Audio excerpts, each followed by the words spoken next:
Thank you, Yolanda. I'll call this meeting to order at 6:04 p.m. And I'll start off with the territorial land acknowledgement. Before our meeting gets underway, I would like to formally recognize the traditional keepers of this land and specifically our neighbors of the Alderville First Nation with a formal territorial acknowledgement. We respectively acknowledge that the township of Allum-Wahkuldum is located on the Mississaugan Ashaninbenk territory and is the traditional territory of the Mississaugan Ashaninbenk. The township of Allum-Wahkuldum respectively acknowledges that the Mississaugan Nation are the collective stewards and caretakers of these lands and waters in perpetuity, and that they continue to maintain this responsibility to ensure their health and integrity for generations to come. The procedural bylaw identifies how and when members of the public may take part in a council session. Regular council meetings are open to the public and the public is encouraged to attend. In order to speak at a regular meeting, a request for delegation is required. Delegation forms are available from the clerk. Public meetings are open to the public. This venue allows members of the public to speak. An example of these would be planning applications and meetings where a specific topic is to be discussed and council is looking for public opinion. And the final one is closed meetings.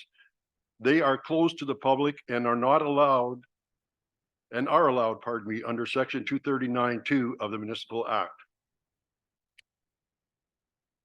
And the first order of business tonight will be, I'd like to introduce to members of the public, our new CAO, acting CAO, please, pardon me, Chief Dave Dawson, and as well as our new clerk, that being Miss Nancy McDonald.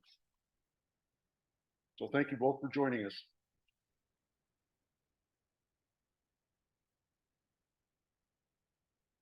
Okay. Item 3, disclosure of pecuniary interest or general nature thereof. Deputy Mayor. Mayor Loco, I'll be declaring a pecuniary interest. It has to do with agenda item 14, number 2 of the open agenda. It has to do with number 4B of the closed agenda. And the reason for this declaration is litigation with the library board. Madam Clerk, I'll pass this declaration over to you now. Thank you. Thank you. Next on the agenda is item 4.1, the agenda for Tuesday, September 19th, 2023. And the motion is be it resolved that the agenda for the regular council session of Tuesday, September 19th, 2023 be approved as amended to include item 5.1, minutes for approval from the April 18th and May 2nd, 2023 council meeting, as well as item 9.1, a report status of 2023 capital projects, and item 11.5, bylaw number 1022023 to amend the signing bylaw.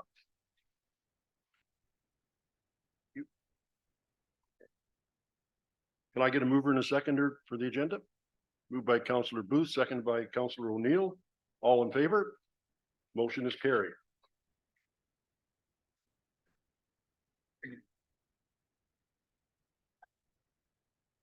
Next is approval of the minutes. Be it resolved that the regular council meeting minutes of April 18th, 2023 and May 2nd, 2023 be approved as circulated. Mover and a seconder. Deputy Mayor Stover, seconded by Councillor O'Neill. Discussion? All in favor? Motion's carried.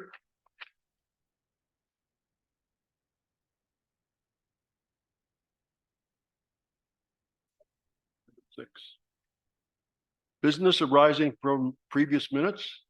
Any comments from council? Seeing none. Item 7. Item 7.1 is regarding delegations. 7.1, as per the rules regarding delegations contained in the council procedural bylaw, the recommended resolution for item 7.1A has been changed from that shown on the agenda. Council will be asked to receive Astrid PO's written submission regarding the short-term rental accommodation issue for information. So I'm going to read the resolution. Be it resolved, the Council of the Township of Allen Calderman received the written documents that were submitted by Astrid Poe, short-term rental accommodations for information. Could I get a mover and a seconder, please? Moved by Deputy Mayor Stover, seconded by Councillor Booth. Any discussion? All in favor? Motion's carried.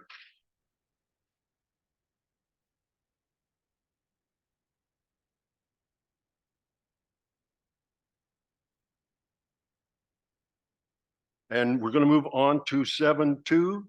And tonight we have a delegation from the library, Allen Calderman Library Board, and it's going to be put on by Chair Bill Ferguson. Oh, and Vice Chair. Okay. I know that, Marcia. But thank you. So would you like to come to the front, please?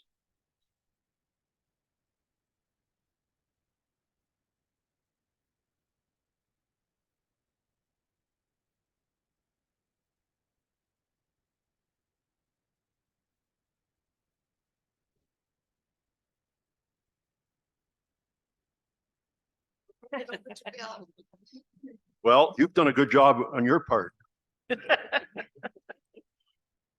Yeah, just to remind you, the delegations go for 10 minutes. And we'll be timing that, and we'll give you, if you'd like, we can give you a little bit of a hands up with 2 minutes to go, whatever you like. Okay? Thank you. Mayor Logo, councilors, this is the second time the library board is reporting to council as required through our mandate. Our first spoke at the budget meeting. The second time is to provide an update on our successes, failures, and concerns.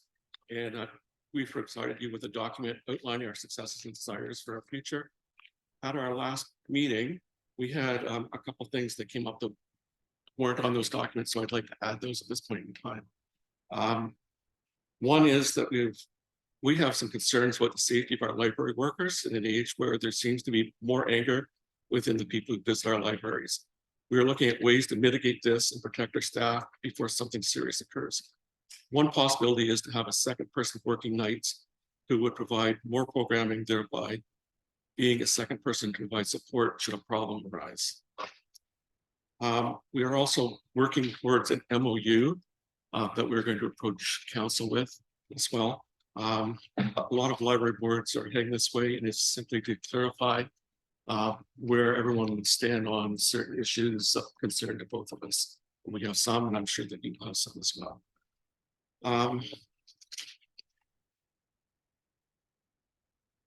Our visions are that libraries are places where people visit, much like old-time stores, discuss issues, find importance. They're places of learning where thoughts are exchanged and thoughts are challenged long after schooling has been completed. They're places people depend on to grow. They're places where people find books to read and challenge them to think and learn about ways other people live their lives, and visit places where they will only imagine and learn to accept that each of us is important in our own way. Our libraries provide access to computers and the internet. This is important as some families do not have access to computers or do not have consistent Wi-Fi access. We often note cars sitting outside libraries while the owners have access to our free Wi-Fi. This occurs at various times of the day.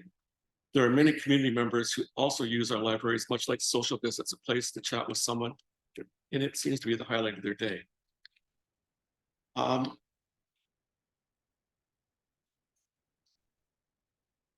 We have made some determinations this year. We set up an annual plan to start our year, and we did that so that we would have a place to begin working. We don't have a strategic plan yet. It's to be decided next year. And once we have a strategic plan, we're going to be taking elements of that and putting them into our annual plan so that we can continue to build our libraries into places that everyone can be proud of. We have a fundraising committee that's been hard at work organizing a musical night for October 21st at St. George's Anglican Church. The Show Sisters Choir will be performing in the sanctuary. If anyone would like tickets, you can talk to Marcia or I or any board member. I happen to have mine with me. Staff have been taking more professional development. We've urged them to take more than just what the township has to offer by looking at more library courses and trying to get them to see other ideas that they can bring into the libraries to make them stronger places. One of the things we would like is, right now we have to go through Jennifer Steen for our website. And we burn her every time we have something, and we have a lot more that we'd like to be putting on. So without control of our website, our successes can't continue to grow. We can't advertise because we have to depend on Jennifer to do all the work for us. We would like to assume that for ourselves. Most libraries have that access now if theirs. So that would be important for us to continue to grow.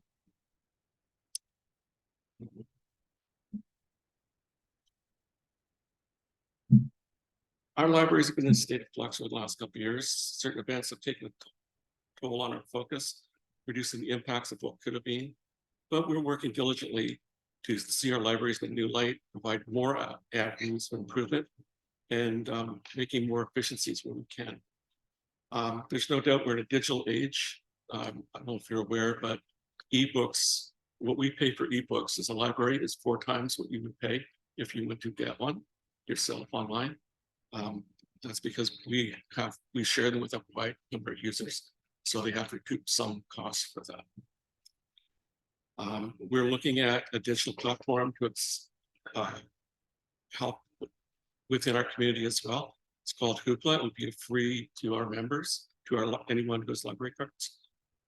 It's a service that contains movies, TV shows.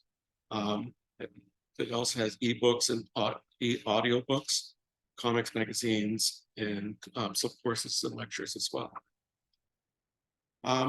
We freely acknowledge that our programming has not met the standards that should be in communities, but we are working towards improving those as we go along.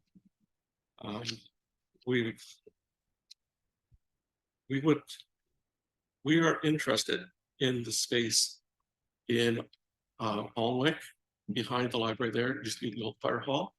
As part of the couple of the the Parks and Rec plans, it has been suggested that that might be space that the library could use in order to expand, because we don't have any place up there in the cities of Grafton.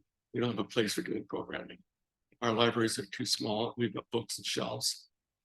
We need a larger space in order to make programming more effective in those areas. As you can see, I'm summarizing. If we're open to any questions at this point, what we had presented.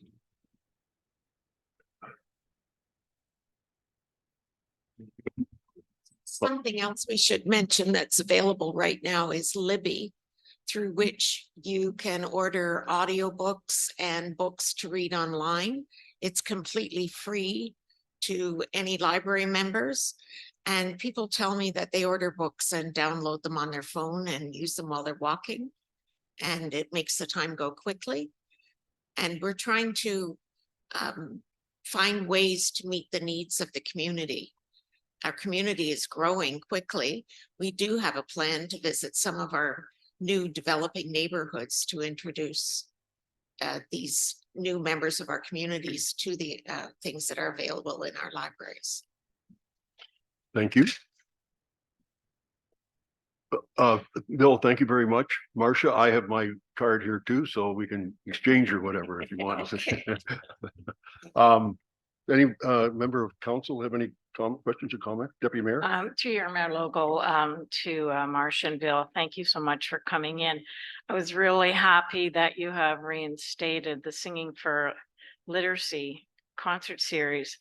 That was something that when I was the council representative from 2010, 2014, I initiated. So I'm glad that you have had the insight to bring that back. I think it will help get your name out there, and the more you can do in the community, it's a win-win. So thank you for that. Thank you. Go ahead, Mary Catherine. Yeah, I'd very much like to thank you for the update and that you are the direction that you're moving and the reach out to the non-users of the library. So the library's always done a good job of serving the people who were already using it, but super thrilled to see your goal to move from 14% up to 33% of the population as cardholders. Thrilled with that. The pop-ups, I've seen them at various places. That's wonderful. I understand there's one tonight up at the Alnwick Civic Center. And at the social club, the learning sessions were very well received. And just a side note on two things you didn't mention, the Wi-Fi business people who are traveling in their vehicles, they are people who would drop in. They'd also use the washrooms and the free Wi-Fi check-in if anybody sent them an email. And the newsletter, I always appreciate getting that monthly. So thank you for what you do. I guess I have a couple comments, then we'll, thank you very much. But first of all, I'd like to echo what Mary Catherine has said about your goals. To set goals at the start of the term, and they're competitive or realistic, but you're going to have to push for that. But it's great to see that. It's very good to see that. And my other comment would be, and maybe the CAO would want to make a quick comment on that, is regarding Jennifer Steen and her for doing all the work for the library. And would you mind taking a look at that? Sure. Dave? So, through you, Mayor. The website is something that we will be looking at and under review. Jennifer and I will be meeting, I think, in about a week and a half. So we can definitely get back to you on that. And I made a note, and that's definitely something that's achievable. Thank you. Okay, thank you very much. Thank you. Thanks. I'll read the resolution before you get up. Be it resolved, the Council of the Township of Allen McCullough received the delegation regarding the library board updates for information. Can I get a move in a second? Moved by Councillor Booth. Seconded by Councillor O'Neill. All in favor? Motion's carried. Thank you very much for your time.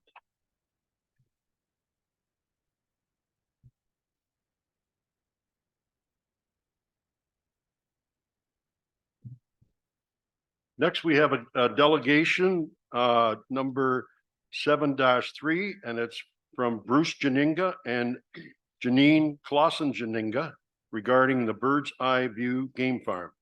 So please come forward, Bruce and Janine. Jane. Or Jane. Oh, okay. Sorry, Jane. Please go ahead. Thank you. Good evening. Thank you for the opportunity to address you, Mayor Noble, members of council and staff.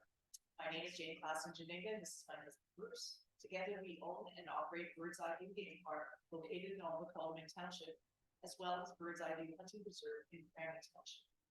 Since 2001, we have raised pheasants from egg to chick to adults, as well as chuckers and bobwhite quail, as per the Ontario Ministry of Natural Resources and Forestry, thereafter called the MNR. Licensed to keep game birds in captivity. Our birds are all sold live as farm gate sales. We are full-time farmers as per Revenue Canada and members of the Ontario Federation of Agriculture. It's okay. No additional charges are levied to our customers beyond the sale of the live birds. There are no additional business dealings other than these sales from our standpoint. Clients can choose to take the birds directly home or be our guests to hunt them on our MNRF licensed hunting preserve property as a recreational hunt. Therefore, in our opinion, we feel that we are in compliance with existing rural zone use as recreational hunting is permitted across this township. According to your senior planner, she feels that a bylaw change is necessary to allow the game preserve to run at the Telephone Road location. Agriculture is considered a commercial operation, and the hunting preserve is one of our methods of harvesting our crop of upland game birds. Without a hunting preserve, an individual may only harvest a maximum of 10 pheasants in season or 10 chuckers per year per property. With the MNR's hunting preserve permit, we are allowed to operate without a limitation of specific seasons or bird limits. Typically, our busy season runs from mid-October until the end of March. A similar operation would be a seasonal pre-picked or a U-pick berry farm, or outfitters who provide guiding services for ducks, geese, wild turkeys across the township even now. We understand that our application for a hunting preserve is not a regular occurrence and that township staff may not be familiar with its operation and the process. We shared with council 3 examples of hunting preserves and the townships that they reside in, including Roughwood Game Farm in the township of the Corporation of Haldimand County, Exeter Game Farm in the municipality of South Huron, and Peely Island run by the township of Peely Island themselves. Also of note, there are game farms currently in Alnwick Haldimand running on agricultural lands and rural lands, including Broken Arrow in Roseneath and Cedar Meadows in Wicklow. The MNR have requested that the township provide to the ministry in writing confirmation that our operation meets municipal bylaws. We would respectfully ask that this can happen in an expedient manner. The Ontario Ministry of Agriculture, Rural Foods and Rural Affairs put out a guideline with respect to permitted land uses of agricultural and rural land. We fit within these permitted parameters. They were on, the document was on a link in your packages. Indeed, the MNR created hunting preserves to increase the availability of hunting opportunities to the properly licensed hunting community. The operation of any game farm at the proposed Telephone Road site would not require any changes to existing buildings or require any additional structures on the property. The property with its landscape, waterways, grading, and croplands would not be altered in any way. In closing, farmers, landowners, and hunters have all been here for many years, and all have rights that should be respected. In the 22 years that we have been operating our hunting preserve at our Colborne location in Crammy Township, we've had no incidents. Thank you for this opportunity to present to you this evening, and we would welcome the opportunity to answer any questions you may have. Thank you. Thank you very much. Questions or comments from council? Go ahead, Councillor Ainsworth. Through you, Mayor Lobo, I just would like to know if there's been any research or testing on like shot size, what you use for your birds. So how far does your shotgun shell carry? And what size you would use, that kind of stuff. If there's any safety or border areas in these other areas that you have where you're certain distance from residents, that kind of idea, you know, just for that safety part of it all. Safety is a huge concern for us. For the last 22 years, we left a very large buffer zone in our Crammy area. We only permit shot size 5s, 6s, and 7.5s. Just to give you a perspective, and it's only shotgun only. There is no rifle hunting or arrow hunting permitted at Bird's Eye View Game Farm. To give perspective to people who are non-hunters, the deadly zone would be approximately 150 feet from the muzzle of the shotgun. The shot can carry 300 feet, 350 feet with no velocity left in it whatsoever. As we have on both farms, we created a safety zone as to buffer zone is to we hunt generally the center of the farms. We don't hunt the edges of the farms at all. We never have. We always left the buffer around the Crammy facility, as well as this proposed new facility will also have a buffer zone. There will be absolutely no chance that there'll be any stray pellets being able to hit any neighboring buildings or property or any issues in that matter whatsoever. Can you explain the business part of it? Like people come there and buy the birds? Yes, And- it is farm gate sales. We sell live birds. We do not sell a hunt. And part of the reason that is when you sell a live bird, there's no HST charged on a live bird. Once the client has purchased a live bird, they own the bird. It's up to them what they do with it. They may take them home for consumption. For example, a pheasant is a controlled game bird, which we have the promulgation license. They're allowed to have them 10 days live in their possession without M&R license. We also have the promulgation license as well. Or they can choose to hunt them on our M&R permitted property in Crammy currently, which we're trying to get the second one, or they can take home and use as pets, or immediate consumption. So you were saying if there's Anybody There's, else have another question? I want to make sure that everybody gets a chance to ask. Yeah, I just want to talk about the zoning part of it. Like I know they talked about they don't have to, because of their business, is it actually a business that you're running or, It's Bird's Eye View Game Farm and it's farm gate sales. We do not sell hunts. because I'm confused about how you sell the birds and then they hunt them on your They property, have but the it's, choice. They physically buy the birds and then they have the choice. For example, let's say you were a hunter, you purchase the birds. You have the choice whether you can hunt them or you take them home with you to consume or you hunt them on your own property. It's your choice because you own the birds at that point in time. We do not sell a hunt. We don't sell a hunt based on how many birds you shoot. You order the birds that you want to buy and you pay for them before anything happens. And then you make your decision whether you want to hunt them or you want to take them home. Okay, Both. Deputy Mayor Stover, your opportunity. Oh, thank you. Through your Mayor Logo. I'm just wondering, this will be your second venue for the farm. Correct. I'm just wondering why the move to that location instead of staying where you Oh, are, we're staying where we are, definitely. but you're just increasing your business model. Yes, and what it is to take the pressure off the Colborne location. We've been at it for 22 years very successfully, and we have a large clientele. And we want to take the pressure off there. The neighbors have been excellent to us, very good to us, and we have a good rapport with the neighbors there. And I have this opportunity to one of my clients who hunted at that location has now purchased the 1516 Telephone Road, and who also is a very avid sportsman, is wondering if we could do something like that there. I said, absolutely, we can do that. And that would take pressure off the other location as well. So there would not be hunting day after day after day after day. That doesn't happen. Our busy time, like we stated, was October to March, and that's still not 7 days a week neither.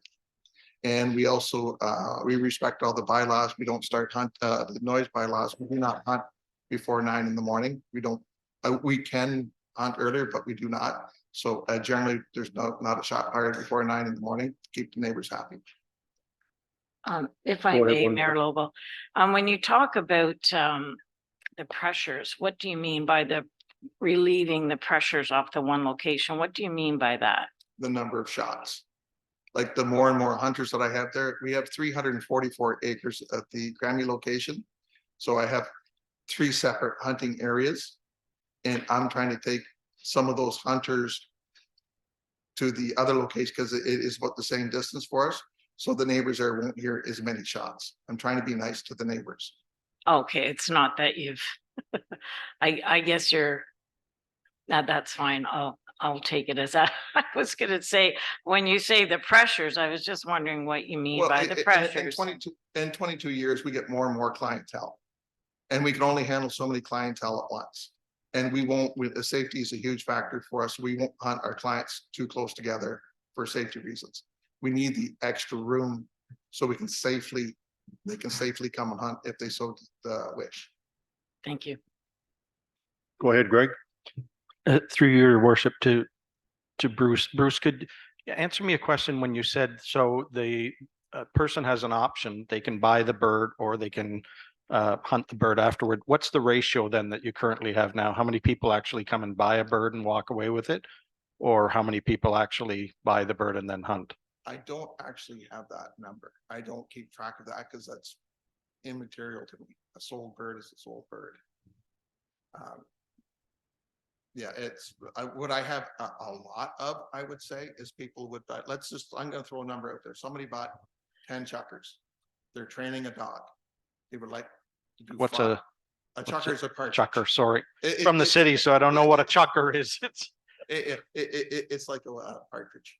Okay. Okay, and so they would say, we want to train our dog, so they're working with, it's a very much a dog sport.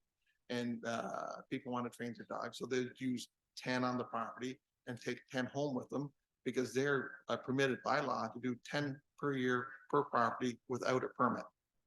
So that's how they get around the numbers. Like if they want to do 15, they can do 5 at our place, 10 at their own place.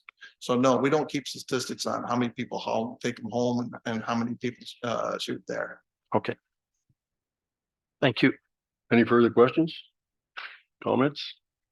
I understand that you're working with the planning group downstairs, and I suggest that you continue to work with them and Dave is involved in it too, I believe, so.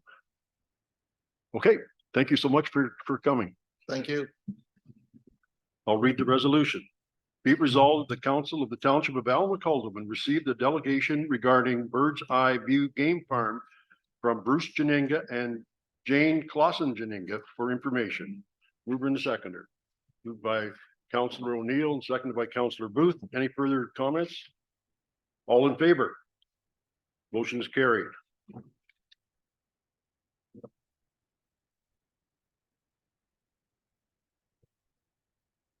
Next, we're going to go on to the fire department.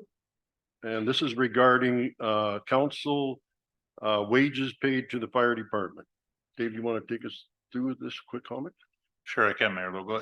The update in the bylaw is simply to add the line below fourth class firefighter so that we have a line that we pay our recruits. Our recruits are the people that we hire to the fire department that then become trainees. So it's just adding another line that we can recognize them at the level of experience they have. Once they do the 3 months of training and complete a a practical examination and a written examination, then they move to the fourth class firefighter and then so on. So that's all that it is. Okay. I'll read the resolution, then we'll look for comments. Whereas the council of the township of Alma Calderman reviewed the information in the fire department wage report. Be it resolved that the council approved the position of recruit, and further that council repeal bylaw numbers 42-2017, 134-2018, and 93-2021. And further that the council enact a bylaw to set remuneration for the officers and firefighters for the fire department of the township of Alma Calderman. Mover and seconder. Moved by Councillor O'Neill, second by Councillor Ainsworth. Any questions, Mary Catherine? Councillor O'Neill, or pardon me, Councillor Ainsworth? No. Any further questions? All in favor? Motion's carried.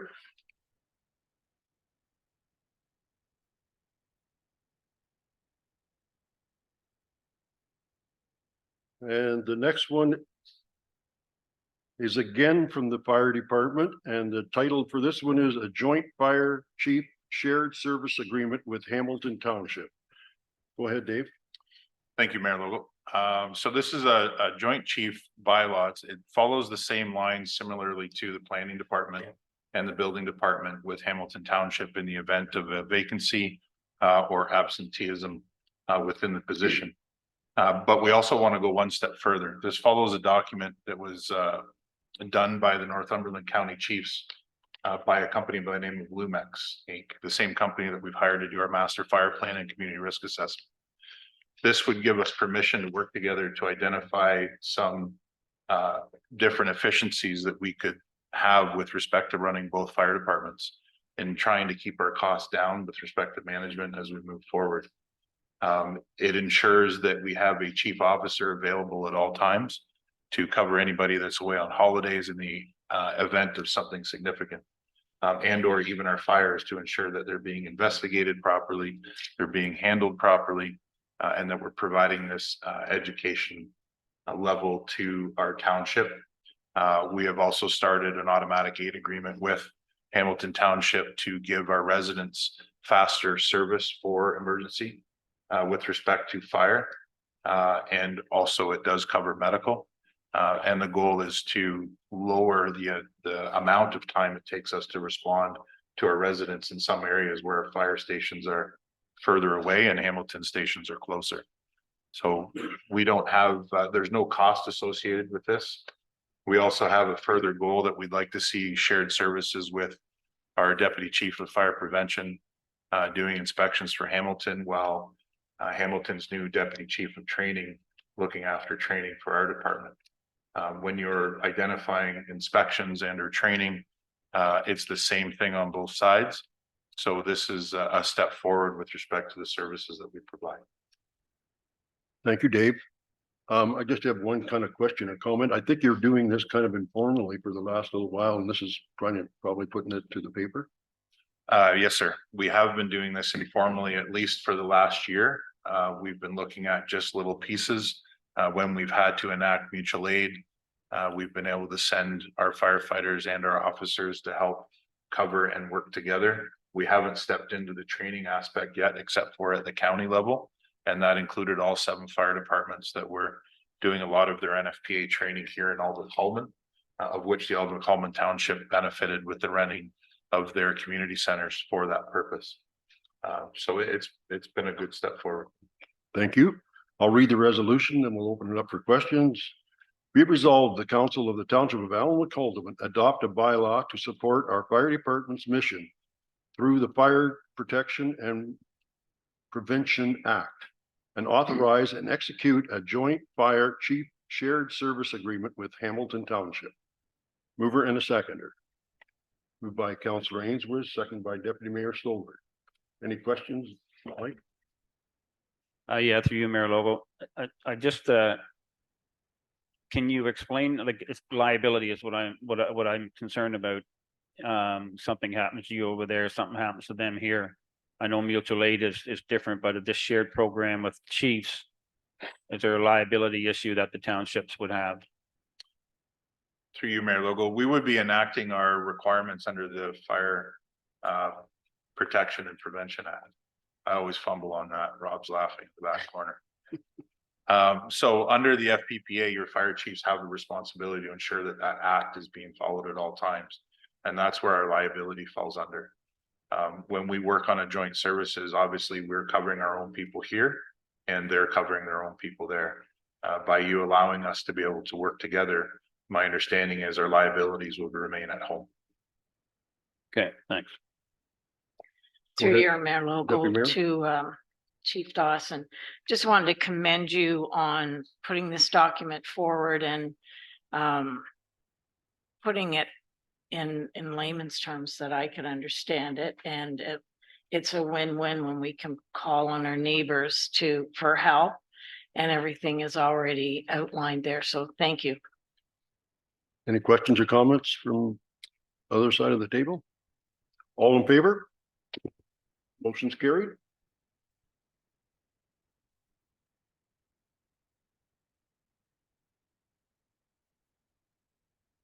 Item 9.1. This is capital projects. Be it resolved, the council of the township of Allen Calderman received the former acting CAO/clerk's report dated September 19th regarding the status of the 2023 capital projects for information. Mover and seconder. Moved by Councillor Booth, seconded by Councillor Ainsworth. Any comments or questions? Councillor Booth. Through you, your worship, to Dave, and they're probably just quick answers, Dave, but the graph that we were given with the costs and that, could you tell me, it says that the fire master plan has been awarded, but it doesn't say the cost. Do you know what the cost is for that? Was it under budget or over, or? I'd actually like this capital projects to come back our very next council meeting. Having reviewed it, it is missing a lot of information that has been completed. And I could provide that for you in full detail. Okay. And if you're looking at that, then the second one would be the building upgrades for station 1, 2. It says that work is currently going, but it doesn't have a cost. So you're going to update them all then, I guess, right? Auto extrication's been awarded. The 10 portable radios have went in a slightly different direction, but still with regards to radios, because of section 21 requirement under Ministry of Labor. Building upgrades have gone forward, yes. So I'd like to provide that information for you. And I'd also like to talk to the other senior managers to see where we're at as we are approaching the last quarter of the year, and these should be done. Okay, thank you. Deputy Mayor. Through your Mayor Logo to Chief Dawson, thank you for wanting to bring this capital projects list back, because I have a lot of questions, and I'm sure that you have the updates that will answer my questions. So I look forward to seeing the new document. If I can carry on that conversation, when do you expect you'll be able to provide that, Dave? First meeting in October. Okay. So that's October the 4th or something like that? 3rd. Okay, good. Thank you. Everybody, anybody other questions or comments? All in favor that we bring that report back for October 4th? That's carried.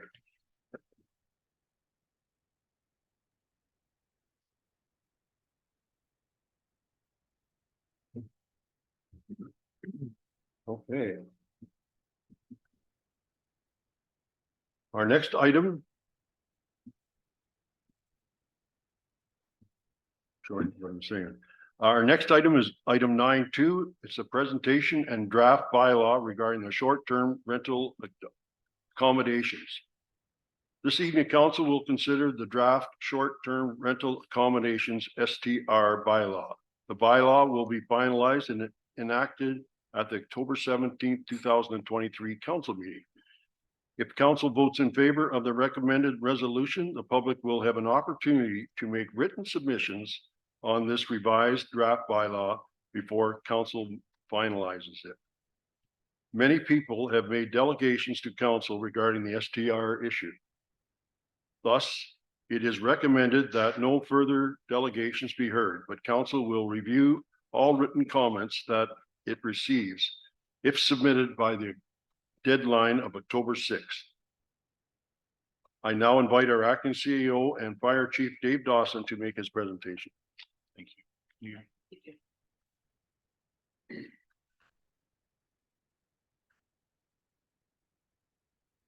Thank you, Mayor Logo. So I just want to brief this presentation before I go through some of the points on it. Just so that you can understand the process that we took. After the last council meeting in July, that the STRs were discussed. Obviously we had a reason that we needed to shut the meeting down. So what I did was I was the chair. I gathered all of the information. I reached out to the business group. I reached out to past council meeting minutes, other delegations that we've had, and took all of that information and basically put it into a big pot and then tried to pull out the different pieces of information in there. Once we went through that, we created a revised draft. The draft came back to a meeting here that included 2 councillors and senior staff that were involved with it. And then we went through the draft bylaw and discussed almost every aspect of it until we could come up to this point that I will go through this PowerPoint just to give you an idea of where we are at. I'd like you to keep in mind that this is in draft form. Draft form means that it has not been voted, it has not been enacted, and it will not be until council approves it. So based on the presentation, this is another stepping stone. Trying to get to the end result of something like this is similar for me, like business planning and throwing mud at the wall. Regardless, we need to regulate short-term rentals. We need to regulate them because they remain an issue here in the township. They remain an issue in many townships. So having gone through it, what we did was we took the mission statement of the township, we recreated it and made it similar or what it should be to represent the STRs that we have. What are our goals? Protect our tradition and lifestyles of Haldimand Township, to ensure a fair and accessible licensing program for both residents and non, to provide a system in which the township can monitor its business, to ensure that township bylaws are respected. I will make a slight comment on bylaws. Bylaws are not well respected in the Haldimand Township. It's actually a bit of a farce, the amount that our bylaws are not respected. And bylaws are put in place for regulation within your township, and they have to be respected. And that is an area that we are definitely working towards trying to get the majority of our bylaws or all of our bylaws respected. And we need to protect the rights of our residents. There was a bit of a misnomer in July amongst some of the group that was here in the meeting. I know that because I spoke to several of them immediately after. So this is where this information came from. A short-term rental is a single detached dwelling that can be rented up to 30 consecutive days as temporary accommodation. Short-term rental accommodation uses do not include a tourist establishment, motel, hotel, or camping park. A short-term rental is not a single detached dwelling that is rented for more than 30 days. Short-term rental is not a rented space like a basement, a bedroom, part of a residence, etc., that is rented for more than 30 days. We had several in attendance that were questioning the ability to rent a bedroom to students. There was a fair bit of misdirection provided within the group that was here. So I wanted to address what an STR is. And then we also settled on, because of the zoning bylaw and because of the definition for the province, a bed and breakfast is not considered a short-term rental. We're looking at an implementation for January 2024. This means more or less a start time for the program. No person shall operate, if we do this, a short-term rental without holding a current license. No person shall advertise a short-term rental unless they hold a current license. And licensees shall ensure that the premises to which their license relates complies with all applicable municipal laws, provincial legislation. Short-term rentals will be permitted in all zones. That is a major change that is permitted and that permits this as activity under the zoning bylaw. The bylaw will be enforced with 0 tolerances, and yes, 1 warning will be given, and we can identify that in our template that shows where the licensing fees are. But basically what we want to try to do and what the group decided was that we want to work with our residents to try to make this work for everybody. And then the term of the license will be the calendar year. The application process needs to be streamlined. It needs to be automated. It needs to be done through the website, and it needs to be a form that is completed and cannot be submitted until it's completed, so that we can alleviate the time that staff has to spend on it. Once our bylaw administration staff gathers all of the information, it's sent to the clerk's department for final review and licensing. But by the time the bylaw administration staff accepts it, then it is forwarded to the clerk's department for a simple due process. Once the application has been received, the township will reach out for inspections. Inspections was a bit of a hot topic last meeting. Inspections are not meant to be evasive at all. Building inspections are to ensure that buildings are safe. That's it. We're making sure that those that want to engage in the STR program are not slumlords. Unfortunately, we have too much of it in the township. Property inspections are to ensure that standards are being adhered to. The unfortunate part is we have a lot of building in the township that has gone on where people have decided to negate the building permit requirement under provincial law. We have to make sure that if we are allowing this type of thing to happen, that we are protecting the lives of people that are coming to our township. And fire inspections are to ensure public safety. It's just to make sure that you're compliant, is make sure that you have at least a smoke detector, CO detector on every floor. It's to give everybody the opportunity that in the event of a fire that you can get out. That's it, nothing more. Unfortunately, in 2022, there was 133 fire deaths in the province, the highest that they've seen in a very, very long time. Fire safety is not being taken very seriously, and it needs to be. The fire department does have the right to go around and do inspections, but we choose not to because there's a bit of it that is an invasion of people's privacy. So unless we are called to a residence for an emergency, we don't have a proactive program on enacting the fire code with respect to fire safety. Timeline, the bylaw would be in full effect by April 1st, 2024. This has been a bit of a moving target because as long as we're in draft form and as long as it's not adopted by council, then the state keeps getting pushed back. If it was to go into full force on April 1st, we have to mail out a notice on January 1st, 2023, giving 3 months notice of bylaw enforcement. And then we would give another month that if short-term rentals that have submitted an application in this time frame, we would give them until. It's probably. Oh, sorry, 2024. You're right. We would give them until April 30th, 2024, and we would consider them in compliance. Non-compliance enforcement of the bylaw is zero tolerance, as we've mentioned, but we will give the one warning on each item. Any short-term rental found in non-compliance provision of the bylaw will have their license revoked. That is after one warning. We're trying to work with people. We don't want to go in with hammer down. There will be an appeal process for this purpose that will be identified in the final stages of the bylaw. And the short-term rental owners may reapply for a license at any time and will be required to start over if their license is revoked.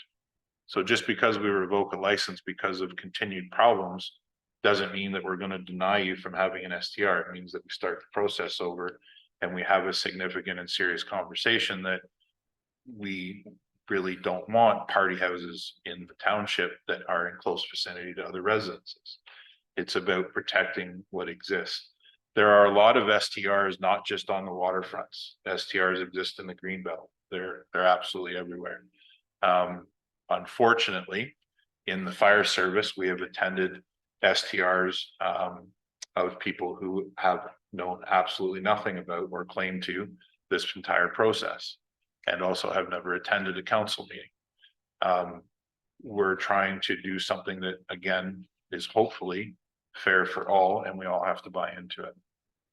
The fines set out, again, if you're after this term, so after April 1st, after April 30th, if you're caught operating without a license, it's a $2,000 fine. These are administrative fines. They're not Provincial Offences Act. Provincial offenses. And the short-term rentals will be fined $250 a day for every day thereafter that they are found operating. And then a short-term rental that are unlicensed or found advertising is the same. All other contraventions in the bylaw will result in revoking of the license to operate. Zero tolerance will be given. We hashed out the fees. We went back and forth on this quite a bit. There are other townships that charge more. There are other townships that charge less. It seems to resonate that the townships that are charging less have a lot higher resident number base than those that are charging more. So if it's an owner unoccupied residence or property for non-residents of Alden-Colman, so you don't live here, it's not your primary place of residence, and you own a place and you don't do anything but rent it out, then it is considered an owner unoccupied. An owner unoccupied residence or properties for residents of Alden-Colman Township, that means you live here, it is your primary place of residence, then there is a discount to that. If you own an owner occupied residence or property, so you live there, you occupy it, but it's not a B&B, then it's $300. This is directly related to the problems that we see in bylaw. The majority of the problems are the places where the owners are not present, nor are they ever. So you look it up online, you rent it online, you get a code, you show up, you have access, you leave, the next renters come in, and then there's no owners present. Those are the ones that seem to have the most problems. For those that live here, then obviously there's a 25% discount applied to that. And then also renewals. So renewals on properties will receive a 30% discount where there's no issues. And they also will not require another inspection. The inspections can happen every 3 years, 4 years, whatever would be figured out within the remainder of this process, so that we can come up with something that is fair. But again, you would knock another 30% off of that. We're trying to show that we want to work with people to bring this into place so that we can at least be able to regulate those that are the problems, assist those that are doing a good business, and provide that process. So that's what we're trying to do. We have had many complaints come in over the summer. We are really trying to encourage those that recognize that it is an emergency situation to call 911. If you're experiencing a problem with an STR, we really urge you to call the 855 number, and a bylaw officer will come right away. The bylaw officer doesn't necessarily come to jump in the middle of a problem, but they come to investigate. They come to take pictures. They come to provide notes. They want to know and understand what's going on if you're having an issue.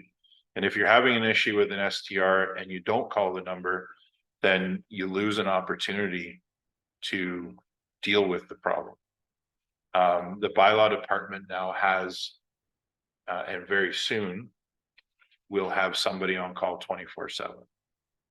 So you will be able to get assistance right away. And that is really what we're trying to urge. And then a non-urgent complaint, you obviously go to the website. And you file that.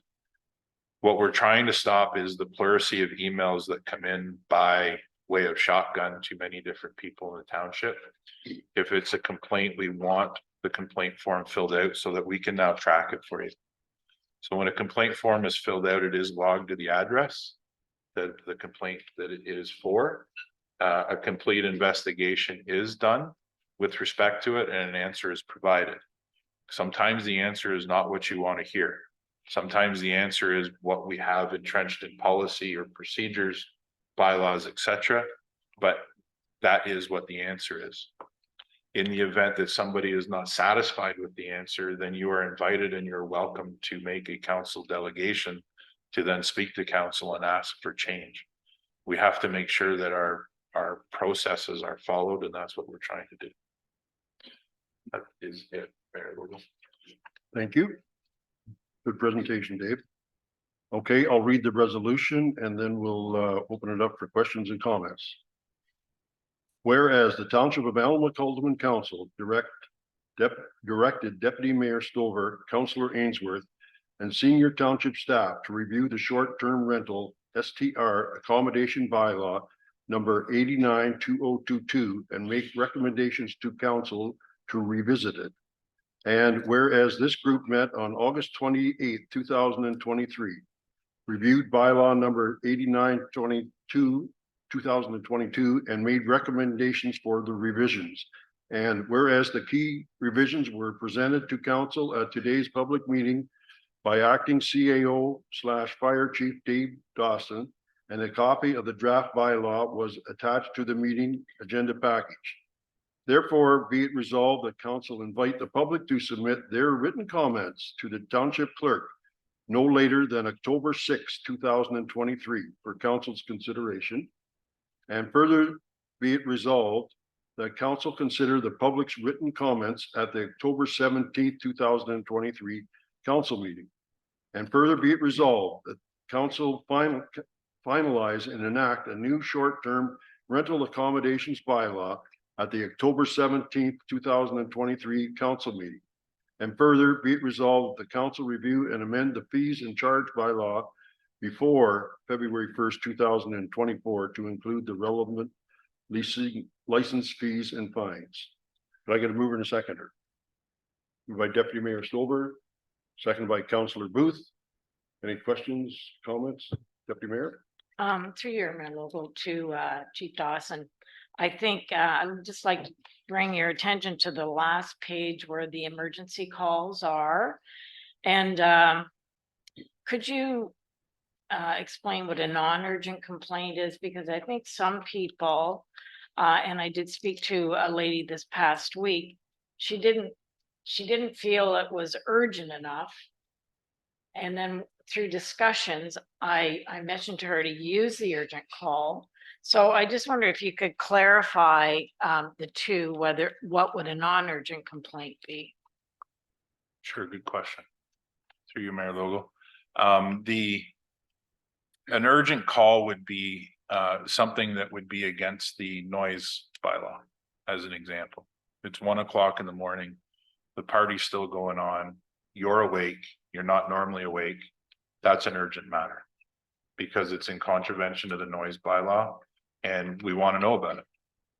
The time to have notes, gather information is when something like that is happening. If the complaint comes in the next day, then it's hearsay. We can't get eyes on it. A non-urgent complaint would be you felt that there was too many vehicles there and that was potentially over capacity.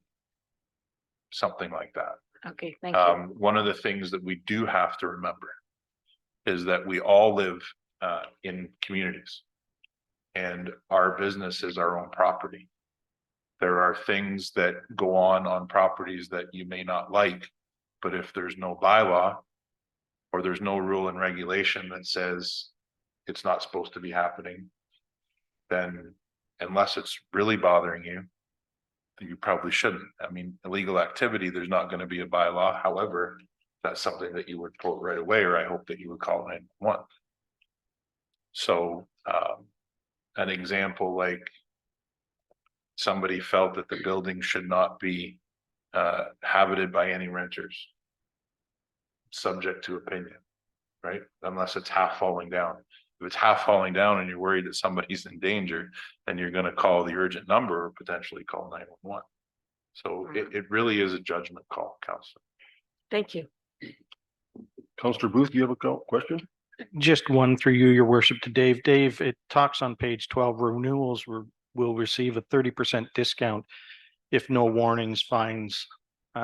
So if somebody does use the urgent line and they come out and they investigate it and there's no issue, or they don't think there's no issue, that doesn't count as anything then against the SDR, right? Correct. So a warning has to be by way of put in writing. So if a warning is given to an owner of an STR, it will be by way of notice. We do get a few complaints that do come in where there really isn't much going on and it's really not bothering anybody. So that becomes the job of the bylaw officer and the bylaw department to try to have as much common sense as possible. We have had situations where there has been very significant loud parties where for sure 100%, and our bylaw officers would not go into those parties either.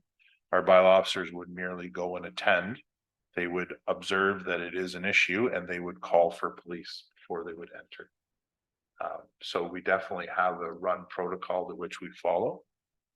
So yeah, definitely every complaint has to be investigated, and it is done through our system and then noted to the property. Okay, thank you. Councillor Ainsworth? Yeah, to you, Mayor Lobo. So no, I just want to say a few things that with this bylaw, we've been going at it for a while, and you know, with the new process and the for how we're dealing with bylaws is definitely going to help this whole thing work. And multiple changes in the bylaw, monetary and non-monetary for residents, and for on both sides of the fence. So you know, it's taken a while to listen to all the issues on both sides of the fence, and you know, I'm glad we're coming to an end to this, and you know, get it out there and start promoting it. Thank you, Councillor Ainsworth. Councillor O'Neill, any questions, comments?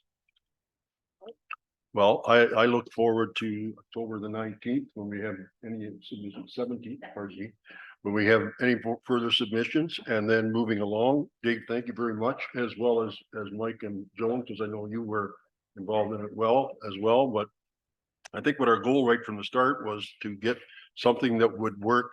Not everybody be happy with it, but everybody that could work with it. I think we would basically accomplish that. So thank you very much for your hard work, David, and other members.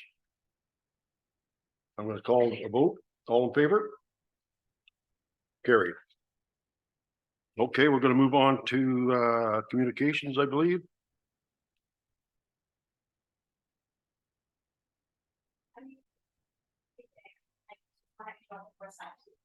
I want to find out.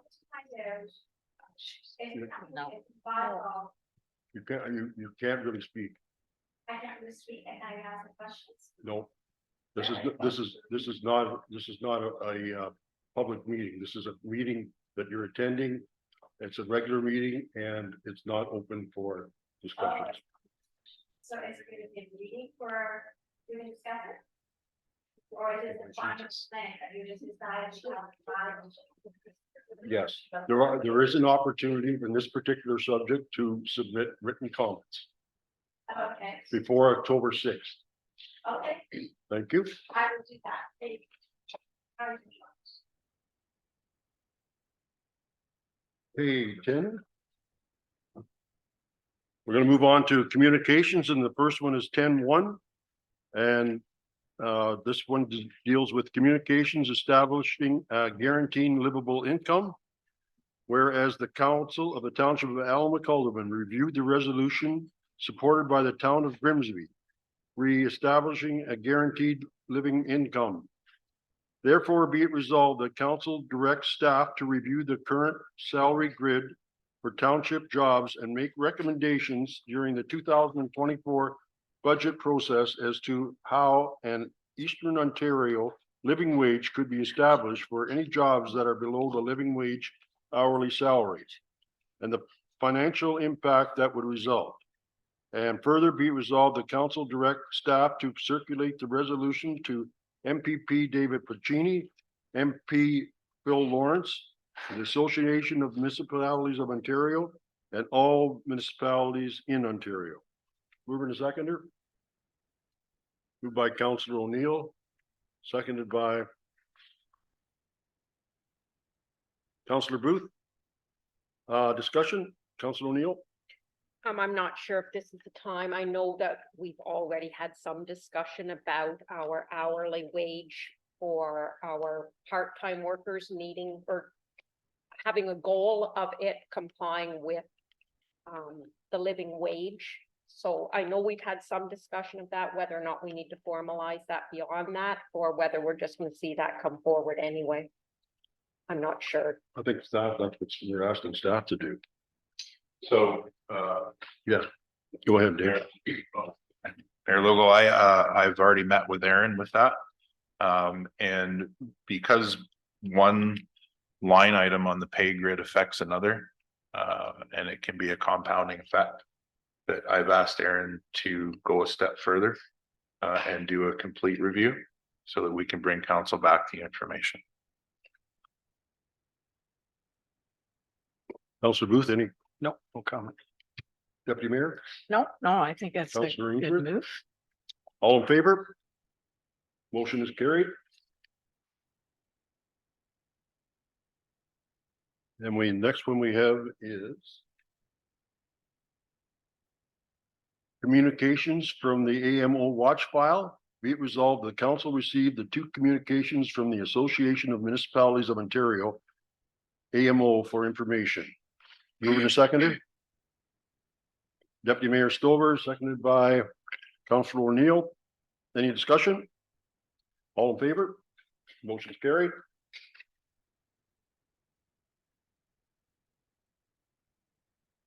And next we have communications, distribution of police record check revenue to municipalities. Be it resolved, the council received the correspondence from the Ontario Police, Provincial Police, Municipal Policing Bureau for information. Moving to seconder. Moved by Councillor Booth, seconded by Deputy Mayor Stover. Any questions or comments? I guess I have one. It sounds to me like, and I could be wrong, but I believe this has always been picked up by the OPP for these charges. And it sounds to me like they're saying they're not gonna do that anymore, and any billing would go back to the township if we require police checks. Is that the way I'm to take that? How much does it cost to do one, do you know?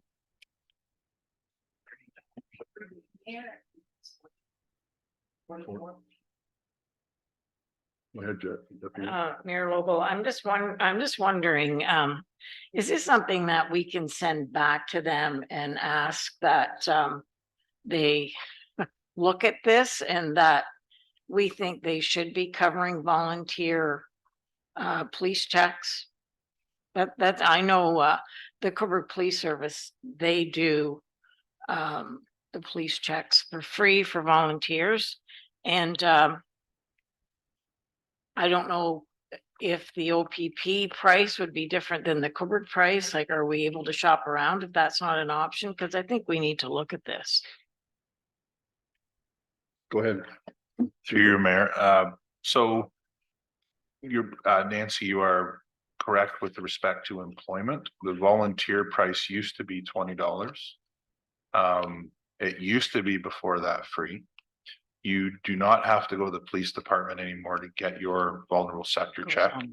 You can do it online, but there is a fee to it as well. If you do it online, it's almost instantaneous. Our volunteer firefighters used to be covered under the $20 volunteer part, but now they're covered. They're no longer. Now it's the $44 one, because it's considered for employment. So there's a lot of rules and regulations that are changing at the police services with respect to the administrative costs they're charging for this. It is a lot cheaper and a lot more streamlined if we just use the online system. Mayor Catherine?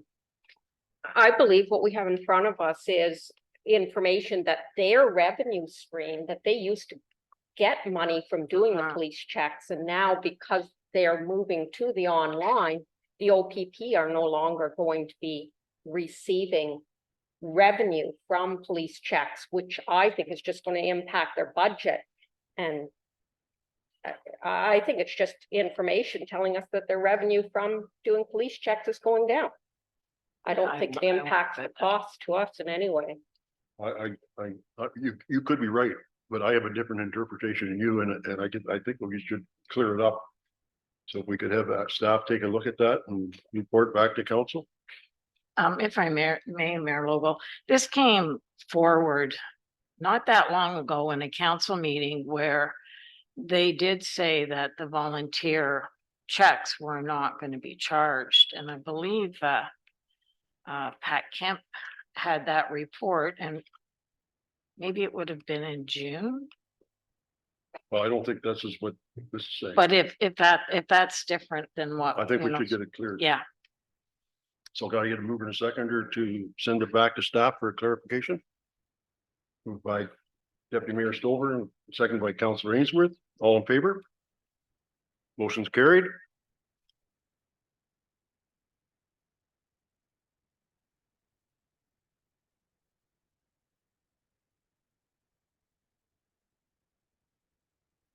Next we have item 11, which is bylaws for councils.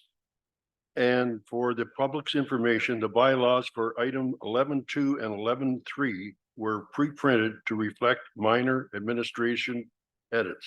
However, the content and intent has not been altered. And the first bylaw is item 11.1, bylaw to provide for stopping up, closing and conveyance of a portion of a road allowance between concession 3 and 4, part of lot 6, geographically in Allenwick, now in the township of Allenwick, Haldimand, and more particularly described as part 7 on plan 39R-13145 to Marcy Jarman. Be resolved that the bylaw number 98, 2023, being a bylaw to provide for the stopping up, closing and conveyance of a portion of a road allowance between concession 3 and 4, part of lot 6, geographically in Allenwick, now in the township of Allenwick, Haldimand, and more particularly described as part 7 of the plan 39R-13145 to Marcia Jarman be read and deemed to be passed this 19th day of September 2023. Mover and a seconder. Moved by Council Ainsworth, seconded by Deputy Mayor Stover. Any discussion? All in favor? Oh, sorry. He was before me. Through you, Mayor Lobo, I'd like to have more information on this here, because honestly, I don't like it. It doesn't really tell us where the road is and why she wants to have it closed and you know, what it's all about. What's this all pertain to? So I would like to see some more information come back on this. Comment? Thank you. Thank you. Through you, Mayor Logo. So this is one of a number of parcels, part of the road allowance that has been closed for some time and not in use, that is available for an immediately adjacent homeowner to purchase. And so this is part and parcel of what is happening along Curtis Point Road. So this is a bylaw to start the process so that the property owner next to the road allowance can actually purchase that small bit, which is about 33 feet wide or whatever, to add to their property. And this is a standard bylaw to do that. And then we get our legal counsel to prepare the documentation. But there are a number of properties along this road that have already done the same thing. This started, Mike, if I can add a little bit, this started probably 10 or 15 years ago. And you probably remember, Joan, it was about 30 cottages along the water, and back from the water, they had this road. And people wanted to buy it, and they didn't, it wasn't doing the township any good. So over the years, there's probably 10 of the 15 have been sold, and there's 5 left. And people, as they take on the property or whatever, do that. So it's I don't think it's anything complicated, and if it was, I guess then, as Pat or you're saying, Nancy, then it has to go to the lawyers and get it approved anyways, correct? Through you, Mayor Lugo, the lawyers have to prepare actually some documentation, but the first step is doing this official bylaw so that it can then proceed. Okay. Does that answer your question, Mike? Yeah, I think in future that if we had that information that we could read it prior to, we could probably clarify and clear a lot of things up. Yep, we can do that, I'm sure. Anybody else have a question? Oh, yeah. Great. Through you, your worship, and I think in the past, because I was going to ask the same thing, Councillor Ainsworth, it's asking us to pass something where we're not given all the information. In the past, I believe last council, we actually received a diagram, and it shows where the cottages are and what lot it is they're purchasing and stuff like that. Just a question through your worship to Nancy is, so when you say the lawyers and everything look at it, does that mean it comes back to council again to vote on it, or we're done with this now after we? No, it comes back through you, Mayor. Okay, so maybe, and we vote on it again or to finalize it, or does this finalize it here? No, this does not finalize it because the actual purchase is involved for the next time it comes back to council. Okay, so maybe we could, if possible, we could have the information then, and it shows us the graph and everything to what exactly we're voting on and what parcel of land we're voting on. Yep. Okay, thank you. Yep. All in favor? Motion carried.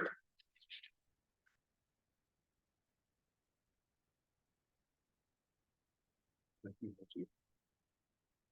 Next one is 11-2, a bylaw to repeal bylaws numbers 42-2017, 134-2018, and 93-2021, and set remuneration for the officers and firefighters for the Fire Rescue Department of the Corporation of the Township of Haldimand.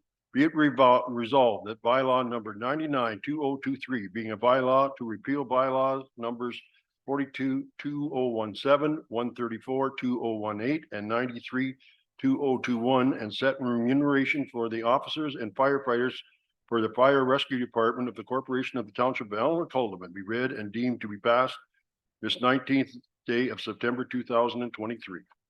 Mover and a seconder. Moved by Councillor Booth, seconded by Councillor Ainsworth. Any discussion? All in favor? Motion's carried.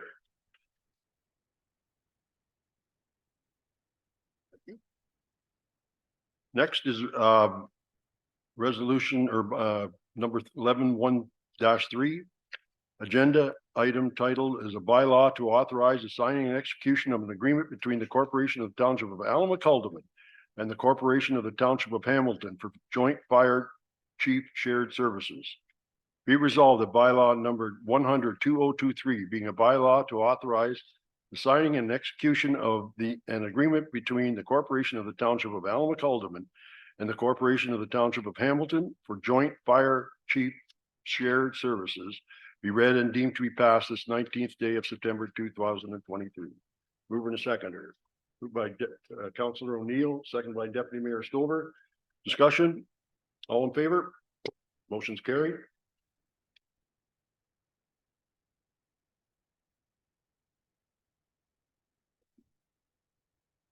Next is 11.4.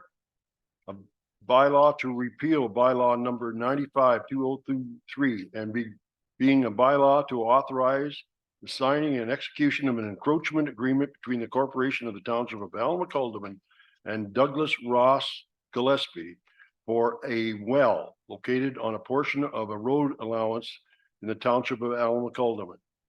Be it resolved that bylaw number 101-2023 being a bylaw to repeal bylaw number 95-2023 and being a bylaw to authorize the signing and execution of an encroachment agreement between the corporation of the township of Alma-Calderman and Douglas Ross Gillespie for a well located on a portion of a road allowance in the township of Alma-Calderman, address 52-6108 Curtis Point Road, be read and deemed to be passed this 19th day of September 2023.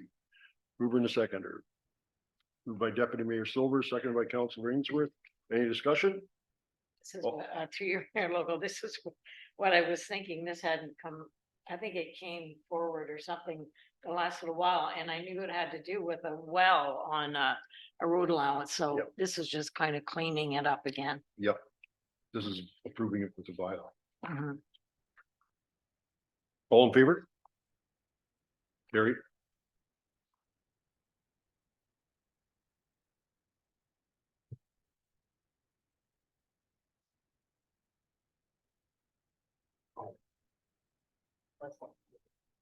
Okay.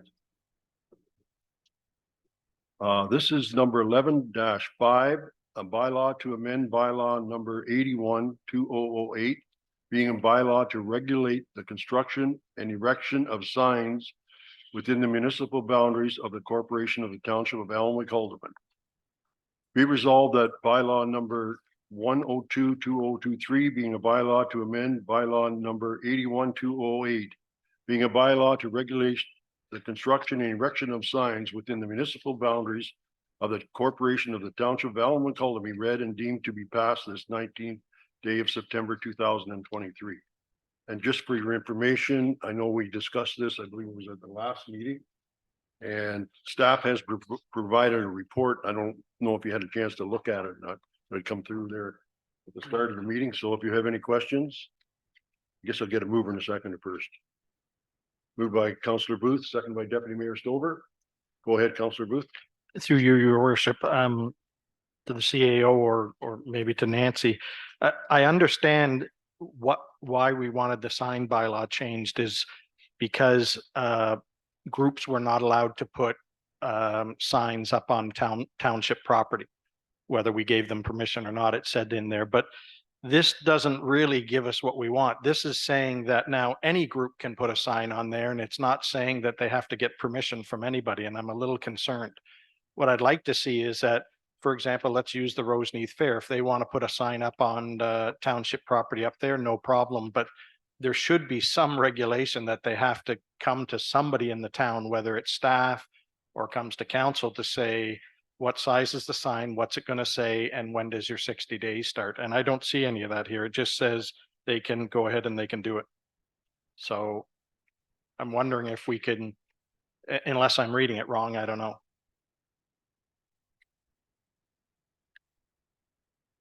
Go ahead, Nancy. If you'll just give me a moment and I will just have a look at that. I did not write the report, but I'm going to just Okay. address that. Maybe it's just an amendment we need to say is just that that it needs to come back, and I don't care. It can be staff, Dave, or it can be come back to council for permission of it or whatever. I don't believe, in talking to other councillors, that we get a lot of these requests for people putting up a big sign. Go ahead. Dave. Through your Mayor Logo to Councillor Booth. There are a lot of municipalities that will look at a sign bylaw and make it very clear that a certain size is allowable, or up to a certain size is allowable. And then larger signs are allowable by way of a permit. And then it is a set amount of time or based on the situation. So if you find that this bylaw is not clear, then I would ask that you send it back to us. And Nancy and I can work on it through our department heads that are responsible, and we will develop something that is what you are after with respect to the signs. So can we send that back to staff for further details? Go ahead. Mayor Logal, if I may, the reason I brought this forward, not so much to rewrite the bylaw, but it was for an exemption for charitable organizations. So one of the reasons you'll note that I put this on the date of this motion was June 27th. And I thought that would give us time to get it looked at. So I'm a little bit anxious to send it back because one of the reasons for this, and thank you, Dave, and thank you, Nancy, for moving this along, is so the Rosenheath Fair could advertise on the municipal property. So is there some way, and I put it back to Nancy and Dave, is there some way around this in the meantime for us to allow them to put that sign up and then look at the sign bylaw? So through you, Mayor Local, that was my understanding. That was the intent of the report and this bylaw that is before you. The bylaw itself needs to be reviewed and some recommendations made by staff to council for different updates. But the way it is before you today is to accommodate the exception and the time deadline being just a few days away in terms of the Rosenheath Fair. So if there is anything to be changed generally in the bylaw, staff will be looking at that in the future. Go ahead. Greg? So I guess my issue is the way it's written here is that people don't need any permission then. Because this basically says that on any township property, I can go up and put a sign, and my issue is and what you did, Deputy Mayor, was honorable. It was community groups and all kinds of stuff like that. But unless staff or council looks at it, there could be some community groups out there that is not acceptable to go and put a sign up at Centerton. And there's no permission for this. They can just go, because right now the bylaw says no signs on township property. What we want to do is allow community groups and organizations and things like that to put their signs up, but it has to say, as long as it's been approved by staff or council. It can't say that go ahead, they can put it up, because then it's the Wild West. It's like any group could go and put one up, and Just for clarification, it's public property, not the township property. It's public property that all these signs do. So it's anything along the roadways and everything else. no, but the issue though, Mayor, was it was Rosenheath Fair putting a sign on township property, and right now the bylaw reads signs are not allowed on township property. Including roadways and everything else. Well, Really? I think the big thing here is an exemption clause. So. Well, can we get an exemption with the understanding that this isn't finished yet? We're back and we need to get it clarified. Nancy? And through you again, Mayor Local, I think the intent of the notice of motion, if I understood it, was not to have to go through the process, which is part of the application, because again of the time frame, where the building department has to look at it and approve it and that kind of thing. So for this particular issue, for this particular event only. Yep. And if I may, through you, Mayor, I know Yolanda also has something to add If I may, through you, Mayor Local.